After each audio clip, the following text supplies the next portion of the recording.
तलाश के रास्ते हैं मुश्किल, हर एक तलाश उम्मीदों के फूल लाती है।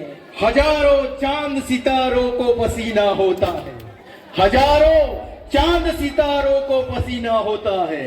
तब एक सुबह फिजाओं में जगमगाती है, तब एक सुबह फिजाओं में जगमगाती है। अरे रुबीना, તું તો સુબહની વાત કરે છે, અહીંયા તો બપોર થઈ, બધાને ભૂખ લાગી છે ને બધા દોડતા દોડતા દોડતા જાય હોસ્ટેલ તરફ. અરે ઓ ભાઈ બહેનો, સાંભળો જરાક, મારી વાત બી સાંભળતા જાઓ. મને ખબર છે લાગી છે બરાબર ભૂખ, અને સ્મેલ પણ થોડી થોડી આવવા માંડી છે, પણ તમને ખબર છે સફી, અત્યારે આપણે જે મલેકપુર ગામમાં ઊભા છે ને, ત્યાંની મને કંઈક અલગ જ એક ખુશનુમા વાતાવરણની સ્મેલ આવી રહી છે. અરે વાહ, મને પણ અનુભવ થયો યાર. હું આવતો હતો ત્યારે એમ વિચારતો હતો કે મલેકપુરમાં તો કેવો પ્રોગ્રામ હશે, પણ 3 કલાકનો પ્રોગ્રામ, ચકડી રાખે એવો પ્રોગ્રામ, પ્રાથમિકના બચ્ચાઓ, નાના નાના ભૂલકાઓ. પેલા જે નાના નાના પેલું બેન કહેતા હતા ને, છોટા પેકેટ વડા ધમાકા, ખરેખર મજા આવી ગઈ. અને એ બાળકોને જોયા પછી તો મને મારું બાળપણ યાદ આવી ગયું. મને પણ. મને એમ થતું હતું કે ક્યાંકથી કોઈ મને આવું નાનું નાનું બનાવી દે ને હું અહીંયા સરસ પરફોર્મન્સ કરતી હોઉં. સ્ટેજ પર કામ કરવાની કેટલી મજા આવે, રમવાની કેટલી મજા આવે. મેં તો ભાઈ રાસ પણ કરેલા, ગરબા પણ કરેલા, ડ્રામા પણ કરેલા. અરે પેલા સ્પોર્ટ્સ વાળા જ્યારે આવે ને ત્યારે તો મને એક પંક્તિ યાદ આવી ગઈ કે પહાડો સે ટકરાए उसे तूफान कहते हैं और तूफानों से टकराए उसे जवान कहते हैं. કેમ યાદ આવી ખબર તમને બધાને? એટલે યાદ આવી કે આ લોકો કુસ્તીમાં આગળ, આ લોકો બોક્સિંગમાં આગળ, આ લોકો માર્શલ આર્ટ અને જુડોમાં આગળ, અને હું પણ કુસ્તી ચેમ્પિયન, માર્શલ આર્ટ ની અંદર 6 બ્લુ બેલ્ટ. મને તો ગમે જ ને. હું જોઈ રહી હતી ત્યાં બેઠા બેઠા જુસ્સો બતાવતા હતા. અરે વાહ, અરે વાહ, અરે વાહ. અને એ જુસ્સો અહીંયાના તમામ મેં જોયો. અહીંયાથી બેસીને ત્યાં જો નજર કરતી ને ત્યાં સુધીના બધા લોકો એટલા ખુશ હતા. પણ એક એક્ટ એવો આવ્યું અને દિલ જરાક દુખી થઈ ગયું. પેલી સ્ત્રી વાળો, હે ને? હા, નારી, બેટી બચાવો બેટી પઢાઓ. મેં જોયું છે કે સમાજની અંદર આજે પણ, અને એમાં પણ આપણા સમાજની અંદર આજે પણ સ્ત્રીઓનું સ્થાન ઘણું નીચું છે. ઇસ્લામ તો સ્ત્રીઓને એમ કહે છે કે માના પગની નીચે જન્નત છે અને બાપ જન્નતનો દરવાજો છે. તો આ તકે મને એક નાની વાર્તા યાદ આવે છે. જલ્દી જલ્દી કહી દે, બહુ ભૂખ લાગી છે, મને ખબર છે.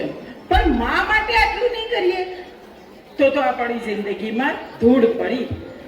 માં, એક બાળક આવ્યો અને એક બાળકે મેં જે વાક્ય કીધું ને તે પૂછ્યું, માના પગની નીચે જ કેમ જન્નત રાખી અલ્લાહે?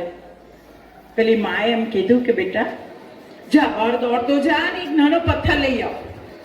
છોકરાને એમ થયું કે મમ્મી કંઈક નવું કરવાની હશે એટલે થોડો મોટો પથ્થર લઈ આવ્યો. લાવીને એને માને આપ્યો. માએ કહ્યું મને નહીં જોઈએ, એને બાંધ તારા પેટ પર, એને બાંધ તારા પેટ પર. એટલે બાળકે કોળને લીધી અને માનો પેલા એની ઉપર પટ્ટો બાંધી દીધો પથ્થરથી. અને પછી માએ કીધું બેટા બેસ. અરે મમ્મી, આ લઈને હું કેવી રીતે બેસું?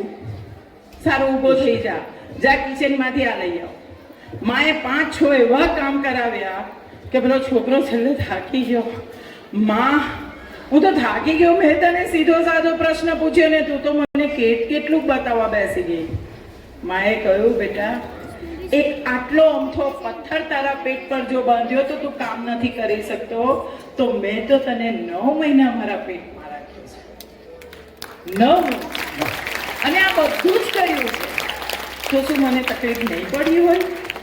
બેટા, અલ્લાહ તાલા એટલે જ માના પગની નીચે જન્નત રાખી છે કે માં જન્નત છે. અને એટલે જ વિદ્યાર્થી મિત્રો, અહીંયા બેઠેલા તમામ વિદ્યાર્થી મિત્રોને મારી નમ્ર વિનંતી કે 2-3 વ્યક્તિઓને જીવનમાં ક્યારેય નહીં ભૂલતા. એક, તમારા મા બાપ કે જેણે તમને અહીંયા સુધી પહોંચાડવા માટે પોતાની બહુ બધી ખુશીઓ છોડી દીધી છે. બીજા, જેમનું અહીંયા સન્માન થયું એવા તમારા શિક્ષકો. इस्लाम एम कहजे कि जो उस्ताद की एहतियात नहीं करता उसे दुनिया का कोई इल्म हासिल नहीं होता. અને ત્રીજા, તમે પોતે આત્મવિશ્વાસ રાખો. મને બધું જ આવડે, હું બધું જ કરી શકું, મારાથી બધું જ થાય. અને જો આ આત્મવિશ્વાસ તમારામાં આવી ગયો ને તો અહીંયા જે છોકરાઓ હતા ને એમ તમે પણ આવતીકાલે અહીંયા હશો. કેમ, બરાબર ને?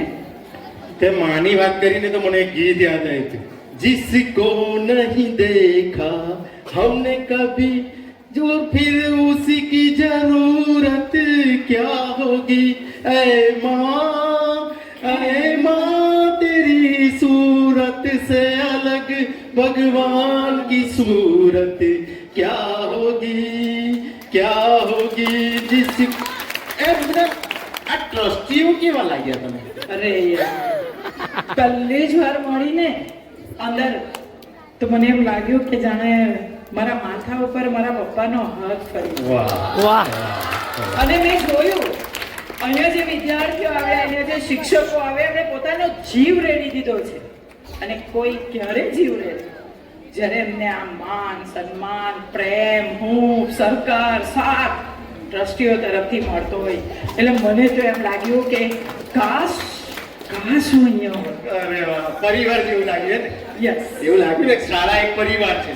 અને શાળા પરિવાર કેવી રીતે બને? તો શાળા પરિવાર બને ટ્રસ્ટીથી, શાળા પરિવાર બને આચાર્યથી, શાળા પરિવાર બને શિક્ષકોથી, શાળા પરિવાર બને વાલી અને સમાજથી, અને શાળા પરિવાર બને જે શાળાનું હૃદય છે એવા વિદ્યાર્થીઓથી.